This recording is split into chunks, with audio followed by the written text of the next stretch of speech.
నీ ప్రాకారములలో నెమ్మది కలుగునుగాక. కీర్తనలు 122 అధ్యాయము 7వ వచనము. నీలో దేవుని వాక్యము అంటే శాంతి, సమాధానము, నెమ్మది అంటుంది. దేవునికి లోబడి ఆయన ఆజ్ఞలు పాటిస్తే, ఆయన చిత్తము నెరవేరిస్తే, ఆయనకు ఇష్టలముగా జీవిస్తే నీకు సమాధానము, నెమ్మది లభిస్తుంది. దేవునికి వేరుగా ఉండి సమాధానమును పొందుకోలేము.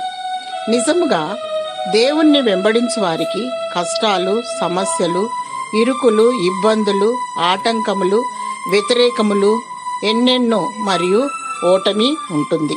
అయితే సజీవ యాగముగా నిన్ను నీవు దేవునికి సమర్పించుకో.